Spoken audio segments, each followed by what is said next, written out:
Subscribe to our YouTube channel and press the bell icon to get the latest updates.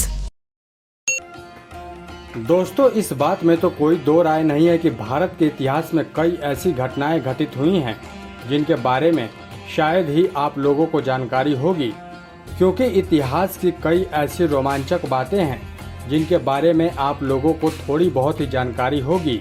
और यही वजह है कि पिछले कुछ वीडियो हमने इतिहास के बारे में ही बनाए हैं। उसी क्रम में आज हम गुलबदन बानो के बारे में बात करने जा रहे हैं। साथ ही आज हम हुमायूं नामा की भी पूरी सच्चाई से आप लोगों को अवगत कराएंगे। बता दें कि मुगल शासक बाबर, अकबर, औरंगजेब इन सभी के नाम हम सबको पता हैं, पर मुगल औरतों के बारे में शायद हम बहुत ज़्यादा नहीं जानते। इतिहास में उनका जिक्र कम है और इसलिए हमें किसी मुगल रानी या राजकुमारी का नाम उस तरह से याद नहीं होगा जिस तरह मुगल बादशाहों के नाम याद हैं। इसलिए आज हम बात कर रहे हैं एक ऐसी मुगल राजकुमारी की जो शायद भारत की पहली महिला इतिहासकार रही होगी। आपको बता दें कि गुलबदन का जन्म अफगानिस्तान के काबुल में साल 1523 में हुआ था। बहुत छोटी उम्र में उनके पिता का देहांत हो गया था और उनकी सौतेली माँ रानी माहम बेगम ने उन्हें गोद ले लिया था। माहम बेगम बादशाह हुमायूं की माँ थीं और गुलबदन का बचपन बादशाह हुमायूं की ही देखरेख में गुजरा। उन्हें बचपन से पढ़ने का बहुत शौक था और वो फारसी और अपनी मातृभाषा तुर्की में कविताएं भी लिखा करती थीं। वो अपने भतीजे राजकुमार अकबर के बहुत करीब थीं और उन्हें रोज़ कहानियां सुनाया करती थीं। जब अकबर बादशाह बने, उन्होंने अपनी बुआ से गुजारिश की कि वो उनके पिता हुमायूं की जीवनी लिखें। मुग़ल बादशाह अक्सर लेखकों से अपनी ज़िंदगी की कहानी लिखवाते थे। अकबर ने खुद अपनी जीवनी अकबरनामा अबुल फजल से लिखवाई थी और बाबर खुद ही बाबरनामा के लेखक थे। अकबर ने गुलबदन को हुमायूं नामा लिखने का सुझाव दिया क्योंकि उन्हें उनकी कहानियाँ सुनाने की शैली बहुत पसंद थी और वो अपने पिता के बारे में और भी जानना चाहते थे। अपने बुढ़ापे तक गुलबदन बेगम ने हुमायूं नामा लिखने का काम किया। उस समय चलन था शाही परिवार के लोगों के बारे में श्रृंगार युक्त भाषा में लिखने का, उनके बारे में बढ़ा चढ़ाकर बोलने का और उन्हें इंसान कम और किसी देवता की तरह ज़्यादा चित्रित करने का। लेकिन गुलबदन बानो बेगम के लेखन में ऐसा कुछ भी नहीं था। वो बिल्कुल सीधी सादी सरल भाषा में लिखती थीं और किसी तरह की अतिशयोक्ति या रस का प्रयोग नहीं करती थीं। बाबर ने भी बाबरनामा इसी सीधी सादी आम भाषा में लिखा था और गुलबदन बेगम ने इसी से प्रेरणा ली थी।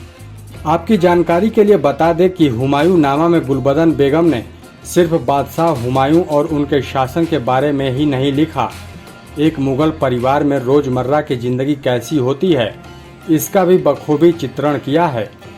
मुग़ल जनान खानों के अंदर के जीवन का उन्होंने विस्तार में वर्णन किया है और इस तरह हम मुग़ल साम्राज्य का इतिहास पहली बार एक औरत के नज़रिए से पढ़ते हैं।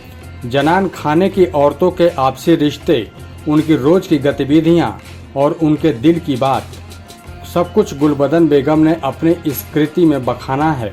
जहां आमतौर पर इतिहास में राजा महाराजाओं के शौर्य और वीरता की गाथाओं से पन्ने भर दिए जाते हैं, गुलबदन बेगम ने हुमायूं और बाबर का चित्रण हिंदुस्तान के शहंशाह के तौर पर ही नहीं, साधारण इंसानों के तौर पर भी किया है।